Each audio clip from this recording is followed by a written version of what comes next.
আল্লাহ সুবহানাহু ওয়া তাআলা যত আদেশ করেছেন, যত নির্দেশ করেছেন, এর মধ্যে যে কয়েকটি নির্দেশকে বারবার বিভিন্নভাবে ঘুরিয়ে ফিরিয়ে আমাদেরকে আল্লাহ তাআলা বিশেষভাবে নির্দেশ করেছেন, সতর্ক করেছেন, সে বিষয়গুলোর অন্যতম হলো ইনসাফ প্রতিষ্ঠা করা। কোরআনে কারিমে ইনসাফ এই বিষয়টিকে কোথাও আদল, কোথাও কিসত, কোথাও অন্য কোনো শব্দ দ্বারা আল্লাহ তাআলা আখ্যায়িত করেছেন এবং এই ইনসাফ সংশ্লিষ্ট নির্দেশনা কোরআনে কারিমে কমপক্ষে 30 বারেরও বেশি আল্লাহ তাআলা আমাদেরকে দিয়েছেন। আল্লাহ সুবহানাহু ওয়া তাআলা ইরশাদ করেছেন, ওয়াকুনু কাওয়ামিনা বিল কিসত শুহাদাআ লিল্লাহ ওয়ালাউ আলা আনফুসিকুম। ঈমানদারদের বৈশিষ্ট্য এটি।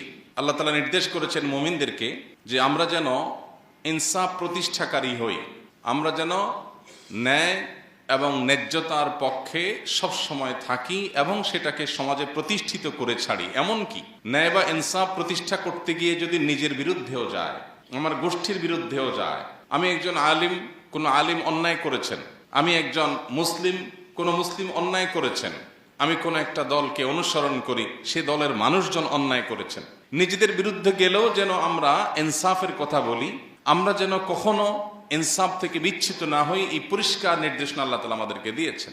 আল্লাহ সুবহানাহু ওয়া তাআলা অন্য আয়াতে বলেছেন, ওয়ালা ইয়াজরিমান্নাকুম শানআনু কওমিন আলা আল্লা তা'দিলু ই'দিলু হুয়া আকরাবু লিত-তাকওয়া।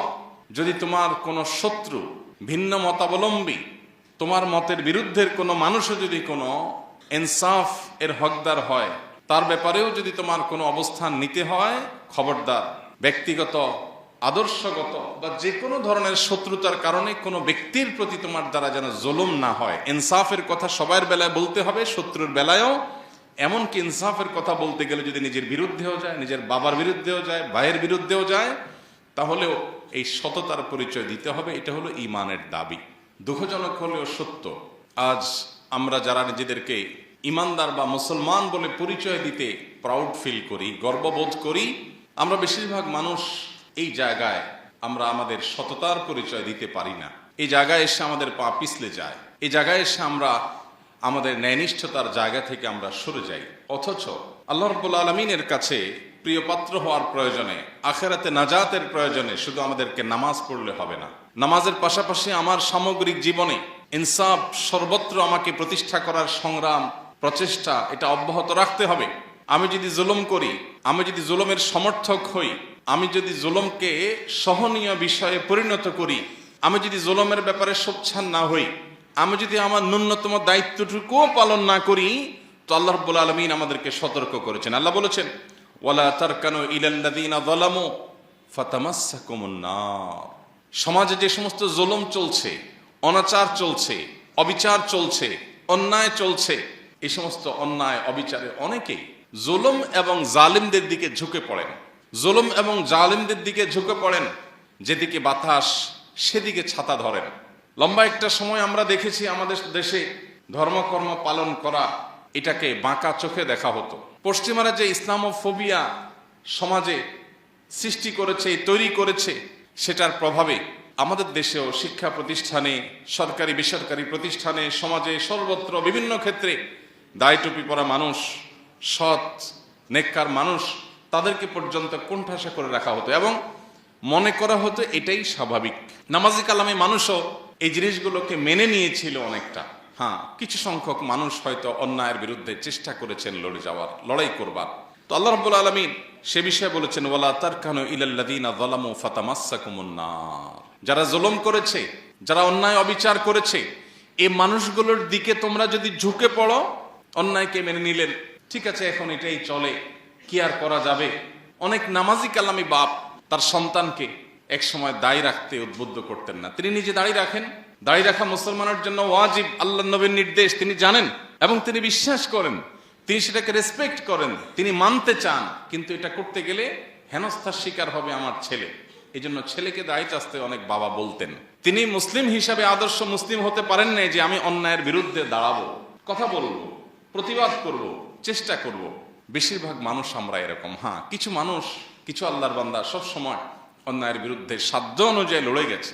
তো আয়াত বলছে, যারা জুলুম করে তাদের দিকে যদি তোমরা ঝুঁকে পড়ো দলীয় আনুগত্যের কারণে, অথবা ঈমানের দুর্বলতার কারণে, অথবা মৃত্যু ভীতির যে সংস্কৃতি, এই সংস্কৃতির কারণে তোমরা যদি চাচা আপনা জান বাঁচাও এই মানসিকতা লালন করে জালিমদের দিকে ঝুঁকে পড়ো, ফাতামাসসাকুমুন নার, মনে রাখবে জাহান্নামের আগুন তোমাদেরকে স্পর্শ করবেই করবে।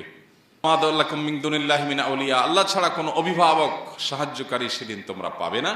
সুম্মা লা তুনসারুন, এবং কেউ তোমাদের সাহায্যকারী হবে না, কেউ সাহায্য করবে না। আবু সাঈদ খুদরী রাদিয়াল্লাহু তাআলা আনহুর একটা প্রসিদ্ধ হাদিস আমরা অনেকে বারবার শুনেছি। তিনি বলেছেন, নবী করিম সাল্লাল্লাহু আলাইহি ওয়াসাল্লাম ইরশাদ করেছেন, আফদালুল জিহাদে কালিমাতু আদলিন ইনদা সুলতানিন জায়ের, সবচেয়ে উত্তম জিহাদ হলো অন্যায় অনাচারকারী শাসক ক্ষমতাধর মানুষের সামনে ন্যায় এবং ইনসাফের কথা বলা। এটা আজ সমাজ থেকে হারিয়ে গেছে। আমরা প্রত্যেকটা মানুষ এখন সেলফিশ। আমরা প্রত্যেকটা মানুষ, এমনকি ধার্মিক মানুষও আছেন অনেকে তাহাজ্জুদ গুজার, কিন্তু তিনি আত্মকেন্দ্রিক, তিনি স্বার্থপর, তিনি নিজের জান বাঁচানোতে বিশ্বাসী। শহুরে জীবনে এটা তো আরো ভয়ঙ্কর। চোখের সামনে খুন হচ্ছে, যার যাচ্ছে সে বুঝুক, আমি আমার জান বাঁচায় চলে যাই, আমি ওই ঝামেলায় যেতে চাই না। বেশিরভাগ মানুষ আমরা এই মেন্টালিটির। চোখের সামনে ছিনতাই হচ্ছে, 5 জন মানুষ একটু জোরে ধমক দিলেই ছিনতাইকারী পালায় যায়, কিন্তু ওখানে গিয়ে আমি যদি কোনো ঝামেলায় পড়ি, আমি আমার জান বাঁচাই। আমরা ভোর রাতে অনেকে উঠে তাহাজ্জুদের নামাজ পড়ি, অনেক বড় ফজিলতপূর্ণ কাজ।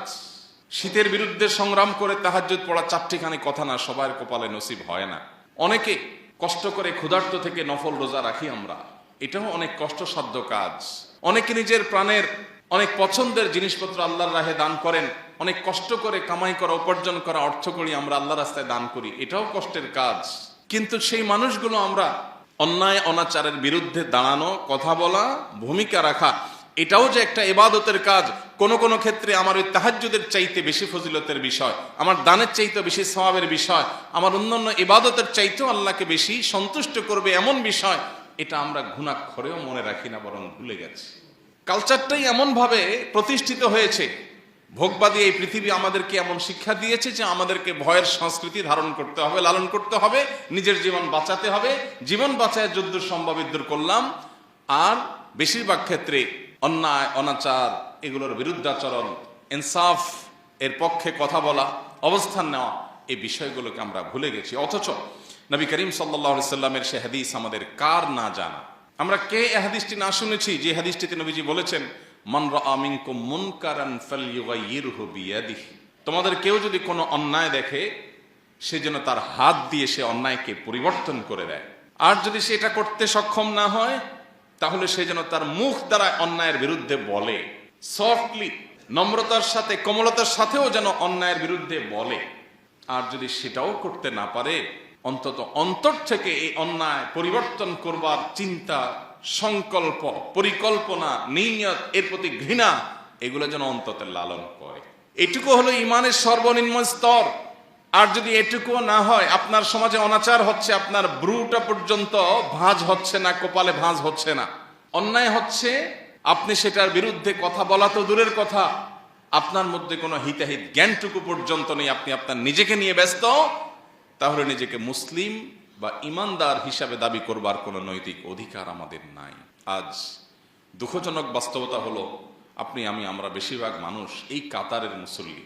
আমরা নামাজ পড়ি, কিন্তু অসৎ কাজে বাধা প্রদান আমরা করি না। আমরা প্রত্যেকটা মানুষ যদি অন্যায়ের বিরুদ্ধে সোচ্চার হতাম, কোনো জালেম মাথা ছাড়া দিয়ে দাঁড়াতে পারতো না, কোনো আধিপত্যবাদীরা আমাদেরকে গোলাম বানিয়ে রাখতে পারতো না।